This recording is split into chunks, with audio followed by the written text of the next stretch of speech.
तो मैं चाहता हूं कि आपने बटेंगे और कटेंगे की बात कही, अपने प्रतिद्वंदी जो है, आपके जो ओपोनेंट है, वो जैसे स्पिन देते हैं। और दूसरा उसके साथ जुड़ा सवाल, क्योंकि आप इस पर विस्तृत तौर से कहे, सवाल लोगों के मन में यह भी है योगी जी कि यह समागम होगा, एकता होगी, क्या महाकुंभ के बाद में एकता रहेगी?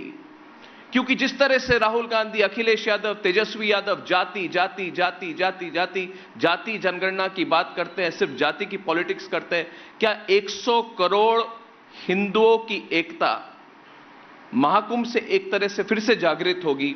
क्या उसको और बल मिलेगा और रहेगा उसके बाद? क्या जाति की पॉलिटिक्स खत्म हो सकती है देखिए महाकुंभ के बाद? देखिए, देव और दानव,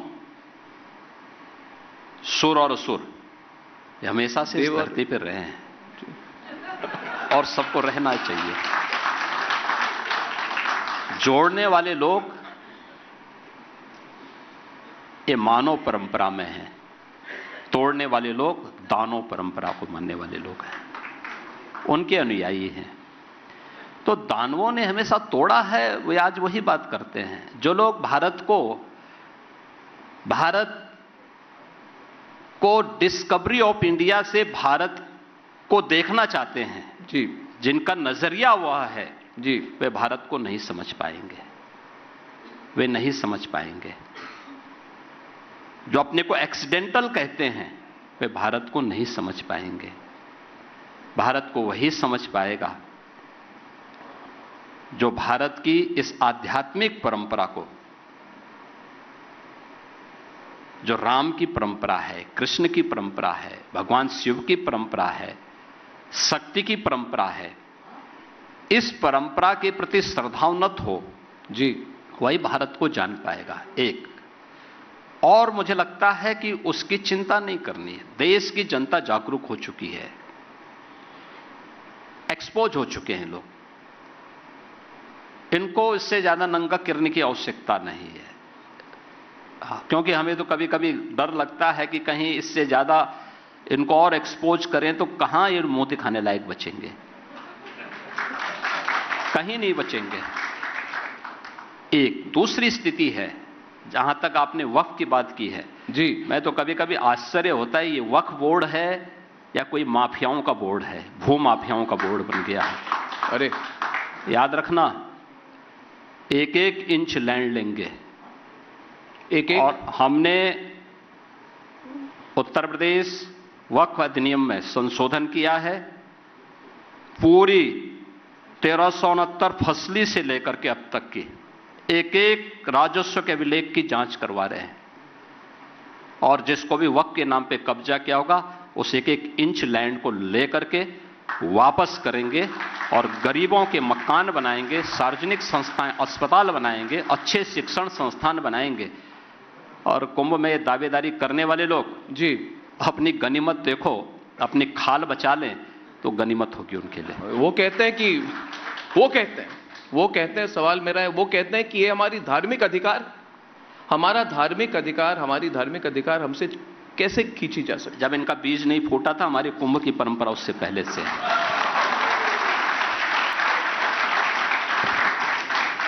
तो योगी जी, इस बार सनातन बोर्ड की बात भी आई है। कई लोग कहते हैं कि अगर वक्फ बोर्ड है तो सनातन बोर्ड भी होनी चाहिए, इस पर भी बहस होनी चाहिए, इस पर भी काम होना चाहिए। सवाल मेरा आपसे यह है, इस पर आपकी क्या राय है? देखिए, और इस पर महाकुंभ में चर्चा भी होगी। देखिए जी, मैंने कहा ना, हमारा सनातन धर्म की ऊंचाई आकाश से भी ऊंचा है, इसकी गहराई समुद्र से भी नीचे तक है। इसकी तुलना किसी मत और मजहब से नहीं करनी चाहिए, कतई नहीं। मैंने कहा ना, वक्फ के नाम पर भूमाफिया के रूप में काम करने वाले उन लोगों से हम अपनी तुलना न करें। हमारा सनातन धर्म बहुत बड़ा है जी, बहुत बड़ा है। हमें उस विराटता का परिचय देना होगा। हां, सजग रहना होगा, फूट डालने वाले उन तत्वों को जो हमारी विरासत को नुकसान पहुंचाने का काम कर रहे हैं। और जहां तक आपने समाजवादी पार्टी के बउआ की बात की है, मैं बताना चाहूंगा ये लोहिया जी के नाम पे राजनीति करते हैं। कभी डॉक्टर लोहिया को पढ़ें तो उन्होंने कहा था कि अगर भारत को समझना हो तो दो बातों को याद रखना। एक, सच्चा समाजवादी वह है जो संपत्ति और संतति से दूर रहे। इनका उदाहरण आप देख सकते हैं। और दूसरा, उन्होंने कहा भारत को अगर समझना हो तो राम, कृष्ण और शंकर, इन तीनों को पढ़ो, तीनों का अनुसरण करो। भगवान राम उत्तर से दक्षिण, भगवान श्री कृष्ण पूरब से पश्चिम को जोड़ने वाले, और 12 ज्योतिर्लिंग के माध्यम से संपूर्ण भारत को जोड़ने वाले ये तीन आराध्य देव जिस परंपरा में हो उसको कोई बाल बांका नहीं कर सकता। ये डॉक्टर लोहिया की बात है। तो कम से कम लोहिया को पढ़ें तो, अगर लोहिया को पढ़ेंगे तो मुस्लिम परस्ती से बच पाएंगे और आने वाली पीढ़ी को अच्छा कुछ बता पाएंगे। जिन्होंने केवल एक ही बात सोची है, एक ही बात जानी है, उन लोगों से क्या उम्मीद कर सकते। मगर जो हिंदू नेता है जो अब तक रामलला के दर्शन नहीं कर गए, अभी तक देखिए हमारे नेता हैं जो रामलला के दर्शन करने नहीं गए, ये क्यों नहीं गए? और क्या वो लोग अब कुंभ की सिग्निफिकेंस को समझ पाएंगे? देखिए, हमारे यहां बाध्यकारी नहीं है, यही तो हमारी महानता है। हम बाध्य नहीं करते कि आप दर्शन करें ना करें, आपकी मर्जी है। भाई जो जाएगा पुण्य का भागीदार बनेगा, जो नहीं जाएगा अपने कर्मों की सजा भुगतेगा। जाने दो सबको, उनकी मर्जी पर छोड़ देना चाहिए। और मुझे लगता है इतनी स्वतंत्रता सनातन धर्म ही दे सकता है, दुनिया के अंदर कोई मत और मजहब नहीं दे सकता। मगर वो अब तक रामलला के दर्शन करने क्यों नहीं गए? क्योंकि नैतिक रूप से इतना साहस ही नहीं है। नैतिक रूप से साहस नहीं है, एकदम नहीं है। इन्होंने अयोध्या के साथ क्या व्यवहार किया था?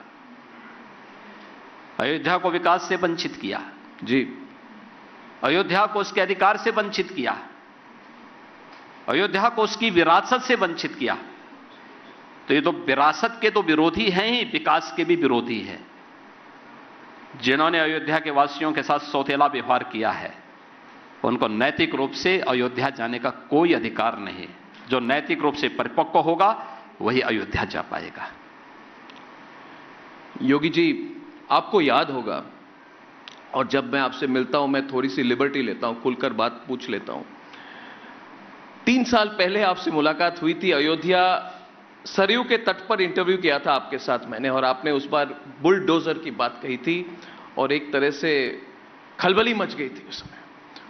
और मुझे भी तब पता नहीं था कि बुलडोजर शब्द से इतनी खलबली मचती है, मगर एक तरह से लगा कि इलेक्ट्रिसिटी आ गई ऑडियंस में, मुझे नहीं पता था। उस दिन मैंने देखा तो सरयू तट पर जब इंटरव्यू किया था आपने, बुलडोजर पर खुलकर बात की थी। और योगी जी, मैं आपके करियर, आपके पर्सनैलिटी और आप जो बात कहते हैं उसको बहुत क्लोजली फॉलो करता हूं। मुझे नहीं लगता कि आप ऐसे ही बोल देते हैं। लोग कहते हैं Yogi ji spur of the moment में बोलते हैं, मैं कहता हूं कि योगी जी हर वक्त सोच के बोलते हैं। जैसे विधानसभा के अंदर जब आपने कहा कि माफिया को मिट्टी में मिला देंगे, तब आपने किया भी, और जो आप कहते हैं आप करते भी हैं। आप डायरेक्टली बात करते हैं और डायरेक्टली करते भी हैं। और फिर आपने कहा बटेंगे तो कटेंगे, नेक रहेंगे, एक रहेंगे तो नेक रहेंगे। आपको क्लोजली फॉलो करता हूं। आपने संभल की बात की, मैंने भी संभल में कई सारे रिपोर्टर भेजे थे। आपका पूरा अप्रोच है हिंदू एकता, राष्ट्रीय एकता। और मेरा इशारा नहीं, मेरा सवाल संभल को लेकर है। और ये सवाल बहुत लोगों के मन में है योगी जी, सिर्फ मेरे मन में नहीं है, क्योंकि संभल में जो हुआ विधानसभा चुनाव, जो उपचुनाव हुए थे उसके एक दिन बाद हुआ। और सवाल मेरा यह है कि जो संभल में हुआ वो न्यायिक व्यवस्था को रोकने की कोशिश थी या फिर योगी आदित्यनाथ को रोकने की कोशिश थी, जिन्हें एक दिन पहले उपचुनाव में बहुत बड़ी जीत हासिल हुई थी? क्या न्यायिक व्यवस्था को रोकने की कोशिश थी योगी जी, या आपको रोकने की कोशिश थी? देखिए, क्या आपके पार्टी को रोकने की कोशिश थी? देखिए, एक चीज हम बात नोट करें जी, जो लोग देश के अंदर संविधान की पुस्तक लेकर के घूम रहे हैं या संविधान की दुहाई दे रहे हैं,